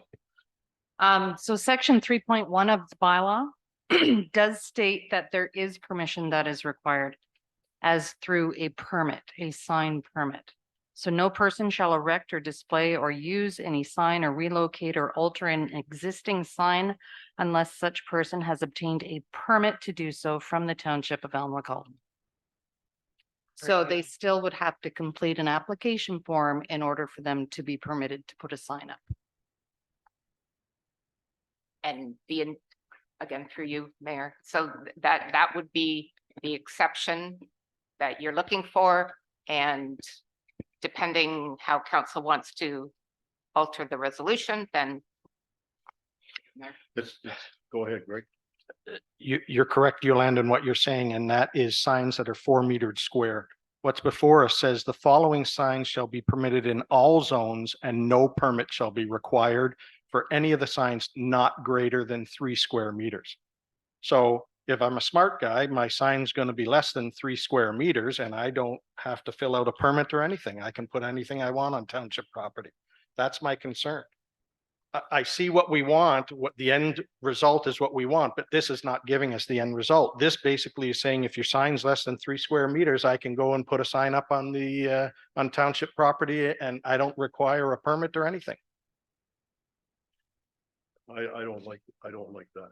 Well, I don't like it either, but People put I up- know what you want, but this isn't what we want. I think like the CAO said, it needs to go back and the whole thing needs to be looked at and make sure that it's written properly. And I know it's not great for the Roseneath Fair, but we did say to the fair, they do have a section where they used to put their sign before. It's only 2 weeks till the fair, but I'm not willing to pass this the way it is now because this allows you to go ahead and put a sign up anywhere you want. Mary Catherine? I'm willing to take the risk that anybody might put up any sign on our property and let us get this passed tonight and bring it back to us again to address your concerns, Councillor Booth, in a reasonable time frame. Probably, let's say the first meeting in November or something like that.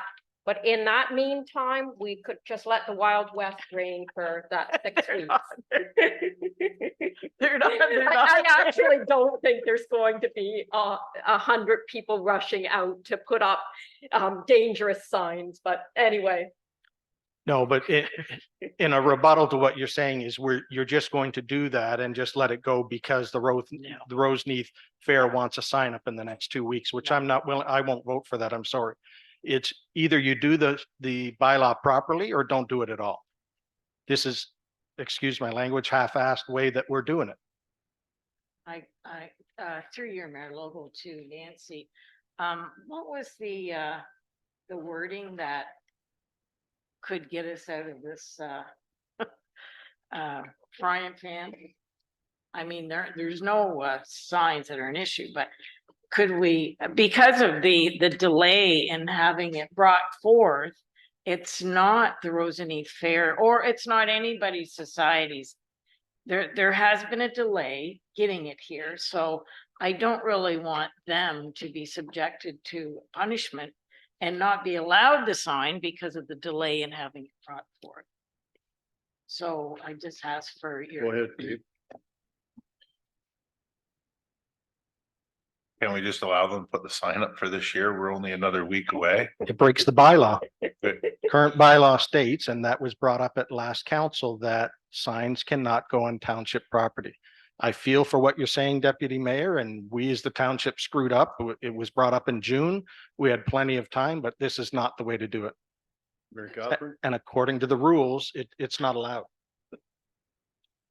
Perhaps Councillor Booth, we could add to 3.7 a C where the group would need to get permission without having to go through a whole permit. Could we add a C here? So A, B, C, the organization or association will let the township know what's going to be on their sign prior to it being posted.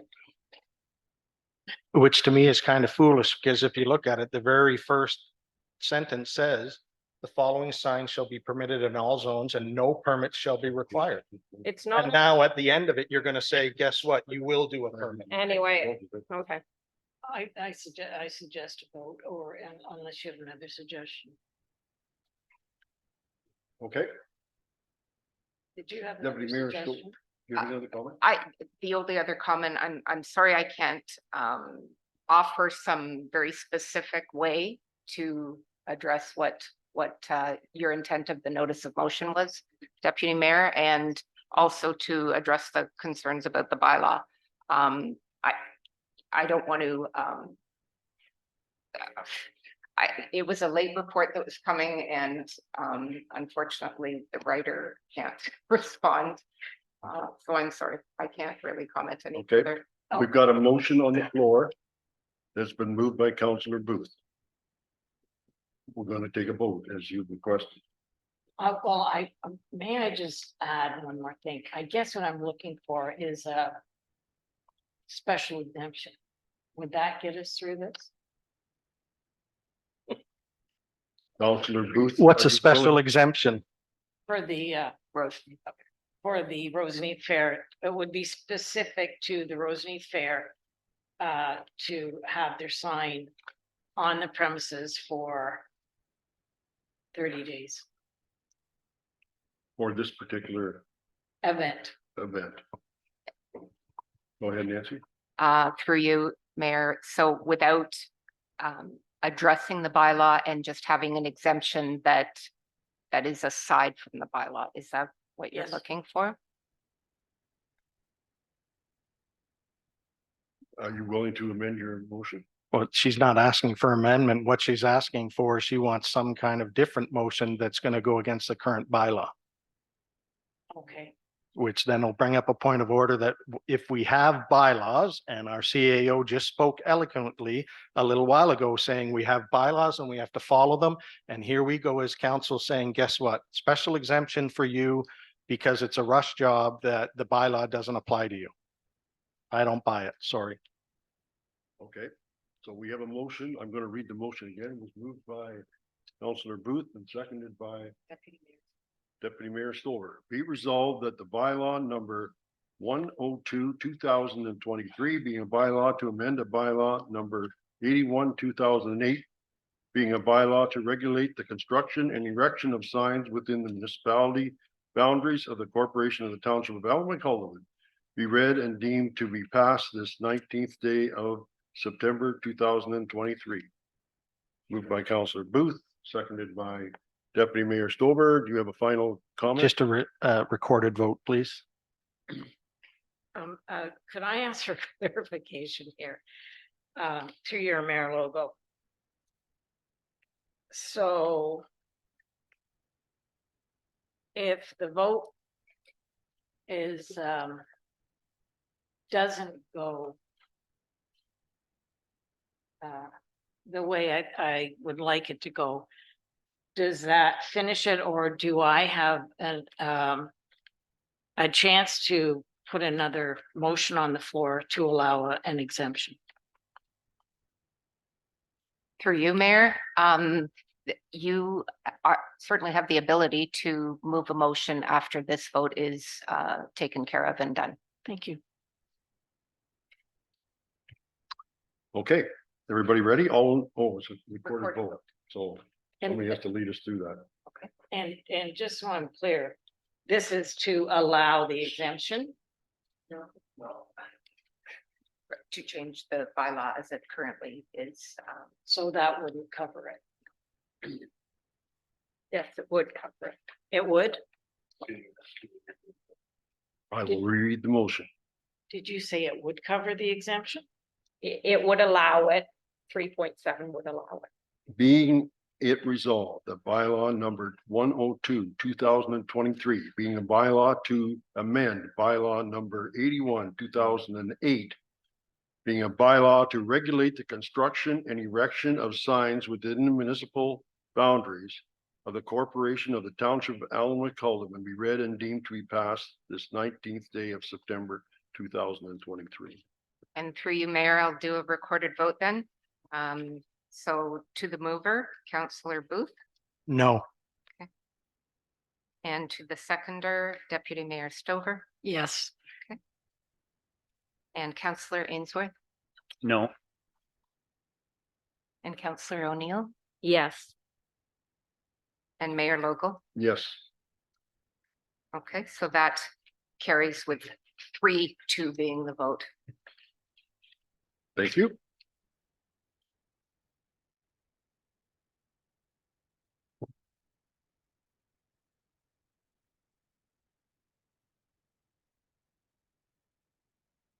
Excuse me, Mayor. Lynn.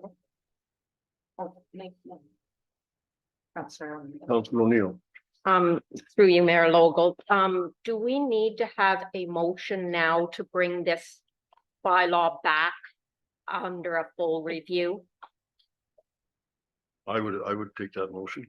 Okay, so I will make that motion that we request that staff do a full review of the signed bylaw and bring it back to us.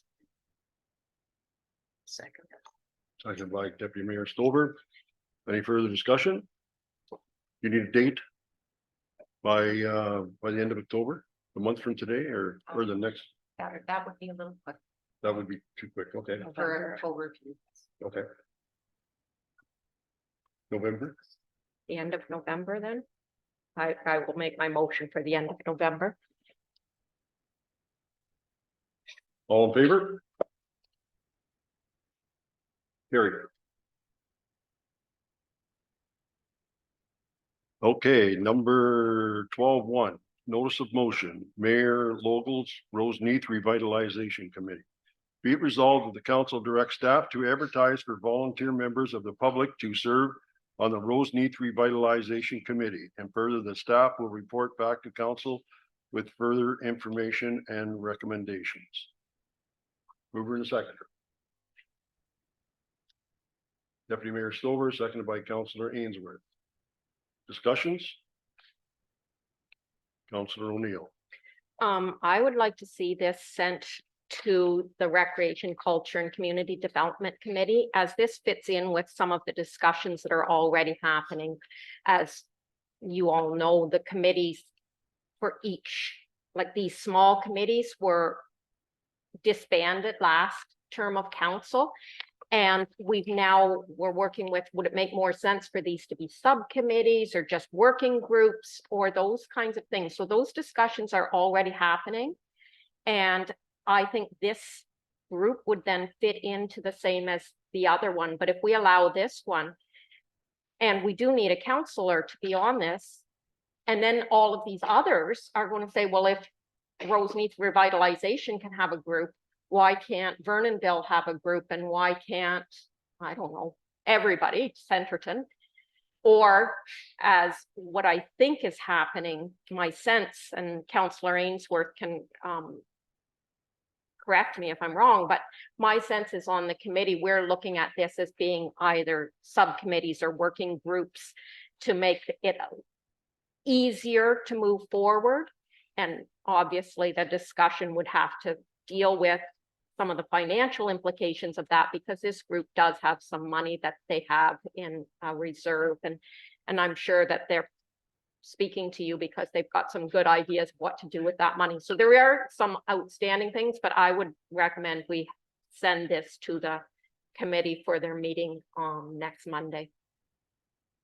Councillor Ainsworth, any comments? I agree. Okay. And I think that'll be fine. They just want to get going. Okay.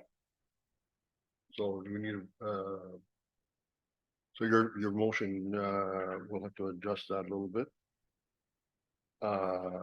We'll send it over to the Parks and Rec Committee. Refer it to the Parks and Yes. Rec Committee Yes. for a. Yeah, report back and it's the further name of the information. committee is Recreation, Culture and Community Development. We want to make it hard, lots of typing for you. All in favor? May I suggest an Carried. acronym? That's it. We'll work on that too, Joe. Next, we have some proclamations. Whereas between 1869 and 1948, over 1,000 children of all ages were immigrated from the United Kingdom to across Canada. These children were used as farm workers and domestics as a source of labor. They are known today as the British Home Children, BHC. Their vast contributions to our country should never be forgotten. And whereas the Home Children Canada and British Home Child Advocacy and Research Advocacy started two initiatives to commemorate British Home Child Day. Firstly, Beacons of the Light for British Home Child Tribute, where communities illuminate memorials, monuments, or buildings in red, white, and blue on September 28th. The second initiative is a porch light. We'll leave the light on for you in memory of British home children, whereas individuals are encouraged to leave their porch light on September 28th, or leave a sunflower on a BHC grave. Whereas it is estimated that over 10% of the current population of Canada and approximately 4 million people are descendants from those home children. And whereas 2023 marks the 154th year since the first British home child arrived in Canada, and whereas on September 28th, many landmarks and venues throughout Canada and the United Kingdom will mark the 154th anniversary of the arrival of the first British home child, with special events to honor the memory of those children and their descendants. Therefore be it resolved that I, John Logal, on behalf of the Council of the Township of Allen McAlderman, do hereby proclaim September 28, 2023 as British Home Child Day. Dated this date of 19th of September 2023. Can I get a mover and a seconder? Moved by Deputy Mayor Stover, seconded by Councillor O'Neill. Any discussion? Go ahead, Councillor. She made the motion, so. I just trying not to get emotional here. My grandmother was one of these home children, and she crossed the ocean in a big ship to her at the age of 13. And there were a lot of children at that time. For the one organization my grandmother came through was the Bernardo Homes, and they were instrumental in sending a lot of children over here. So I'll be remembering my That's very nice, Joe. And I'll put my porch light on the 28th too. And leave it on. Remember, Catherine? I would just want to draw your attention to the Campbellford Library has a historical display and artifacts on display for this month. So for people who are interested in learning more, that's a great spot to visit. Thank you. All in favor? Carried. And the next one is Hunger Action Month. Whereas September of each year is recognized across Canada as Hunger Action Month by Food Banks Canada, its provincial food bank associations and community food banks across the country. And whereas addressing the household food security needs of children, youth, and families today is fundamental to the future of Allen McAlderman Township. And whereas the need for comprehensive coordinated emergency food programs places upon our community a critical responsibility, and whereas Hunger Action Month is a time when we recognize the work being done at local food banks, school nutrition programs, community meal programs, and local food relief programs. And now therefore be resolved that I, Mayor John Logal, on behalf of the Township of Allen McAlderman, do hereby proclaim September 2023 as Hunger Action Month in the Township of Allen McAlderman, dated this 19th of September 2023. Mover and a seconder. Moved by Councillor O'Neill, seconded by Councillor Ainsworth. Any discussion? Councillor O'Neill? The St. Vincent de Paul will be distributing some boxes as a food drive across our municipality, and they're hoping to work with the library, so that our chair's already aware of that. And they will be there until after Thanksgiving weekend for people to use. Thank you. That's very good of the library to do that. Any other comments? All in favor? Motion's carried. The next one is the Truth and Reconciliation Day, National Orange Shirt Day. The date is September 30th, 2023. Whereas in June of 2021, the federal government passed a new legislation marking September 30th, a national statutory holiday to commemorate the tragic legacy of residential schools in Canada. And whereas the establishment of a national holiday is in response to the 80th call of action in the Truth and Reconciliation Commission of Canada calls to action, and whereas the date coincides with Orange Shirt Day, which began in 2013 and has become a symbol of remembrance to honor Indigenous children forced to leave their families to attend residential schools. And whereas the orange shirt symbol originated in the experiments of Phyllis and Jack Westhand of the Sioux Cat Tem First Nation, pretty close,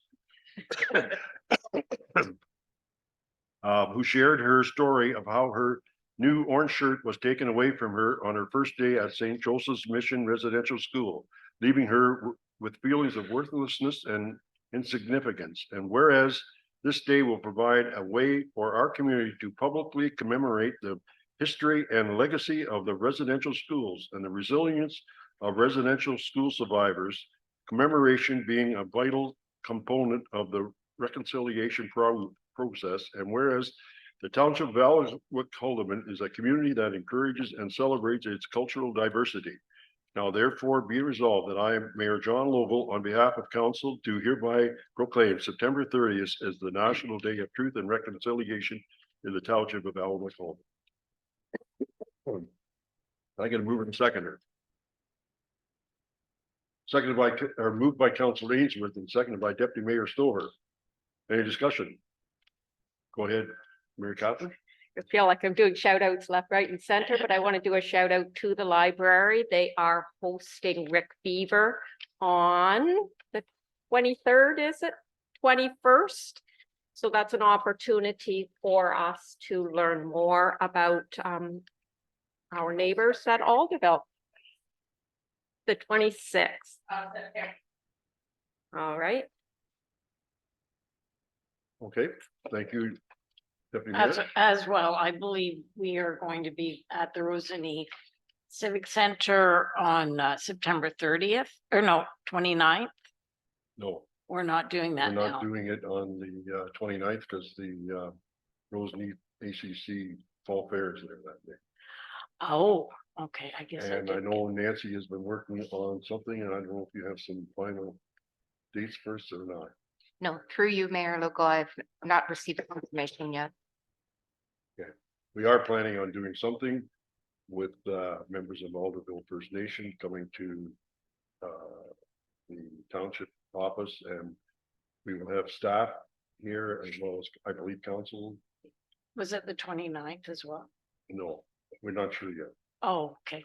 And we have invited or have been requested that members of the township of Hamilton and the township of Granite potentially attend as well. And well, as soon as we get the dates, we'll confirm. All in favor? Motion's carried.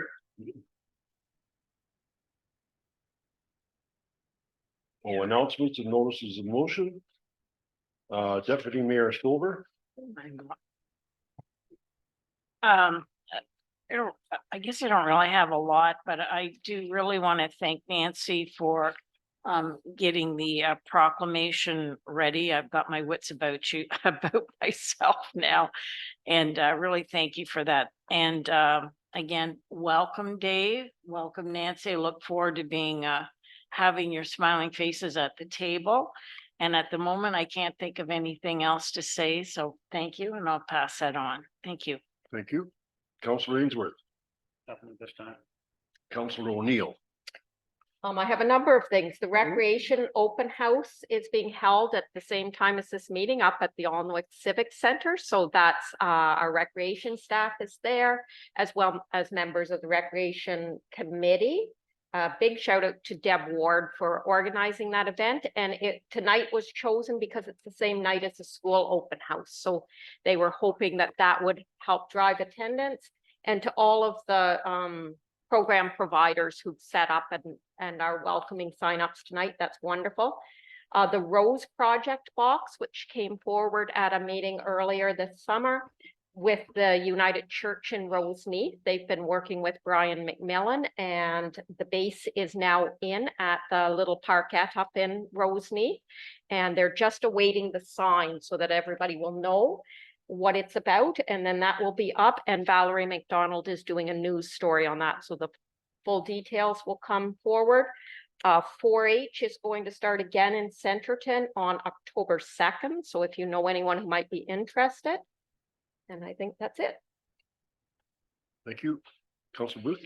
Yeah, through you, your worship, just another reminder to staff and to counselors that on Saturday, October the 21st, the library function, which is the Shout Sisters Choir, is having their concert at St. George Anglican Church at 7 o'clock. All proceeds from this show will be used for library programs, and I have a book of tickets too, so if anybody wants them, you can come to me. And the last thing is myself and Deputy Mayor were part of the water committee that we met. And it was discussed about the water modeling. And it was reminded to us from the treasurer that on our regular council meeting on July 4th, it was passed by council that $50,000 was put into the budget to do the water modeling study.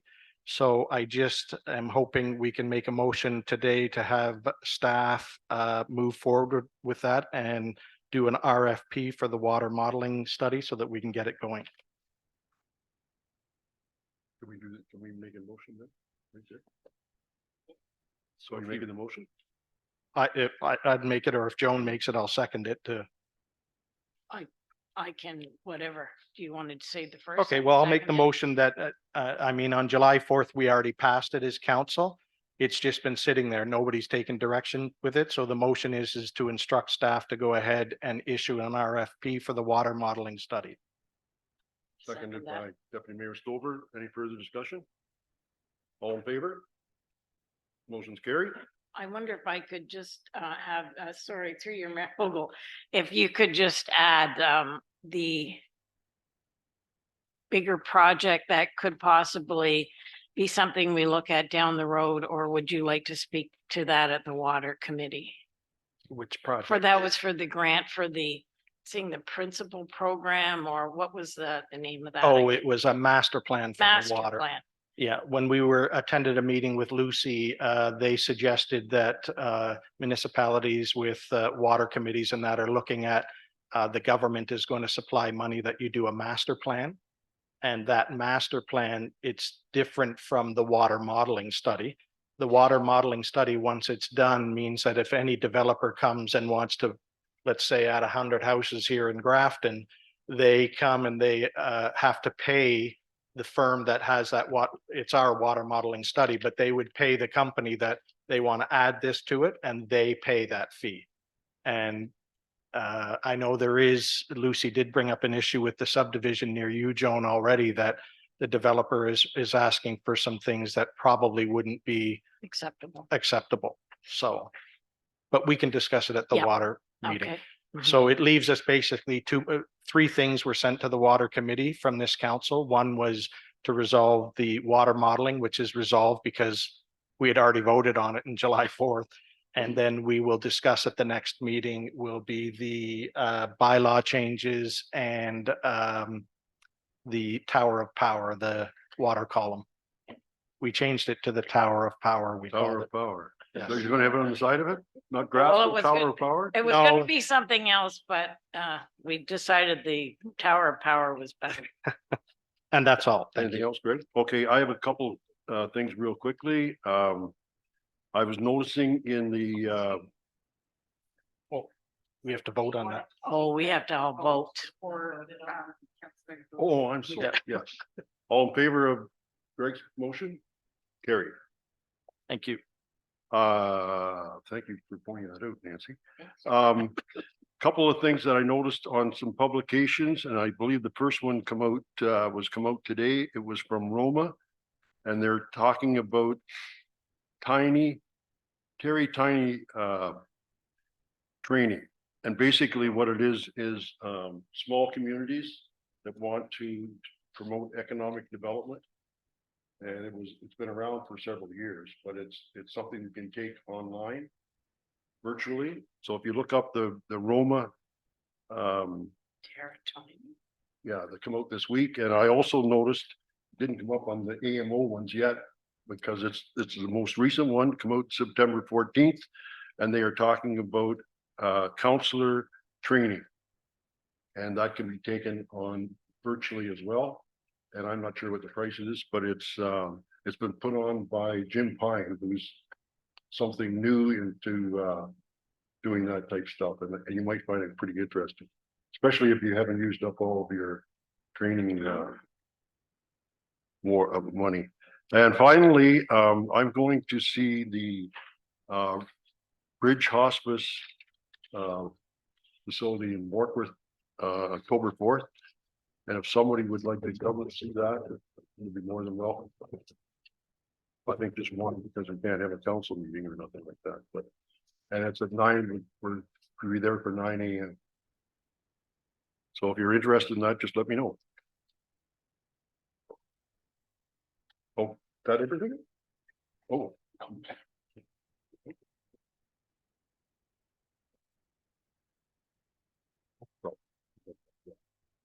Okay, our next motion is to recess to closed session. Be it resolved that the council of the township of Allen Cullivan will recess to go into a closed session under section 239(2) of the Municipal Act 2001 to consider 2A, personal matters about an identifiable individual, including municipal or local board employees, and 2D, litigation or potential litigation affecting the municipality or local board, and further that the acting CAO, the clerk, and the deputy clerk remain in attendance. And we're going to go into that at 8 p.m. 8:07. 8:07. Oh, pardon me. 8:07 p.m. We need that clock. Thank you, everyone. Can you get a mover in a second? I have to get a mover and a seconder. Mover and a seconder for that.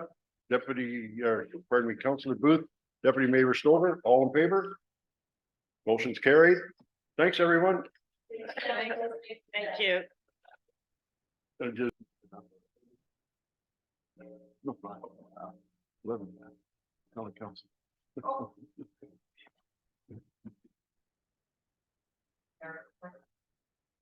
Okay, motion to rise from the closed session and report. Be resolved, the council of the township of Allen Cullivan reconvene in the open session of the council meeting at 9:25 p.m. And further that the council confidential resolution moved in the closed session regarding personnel matters about an identifiable individual, including municipal and or local board employees, and litigation or potential litigation affecting the municipality or local board are hereby referred to this open session of council for adoption. Can I get a mover and a seconder? Moved by Councillor Ainsworth, seconded by Councillor Booth, all in favor? Motion's carried.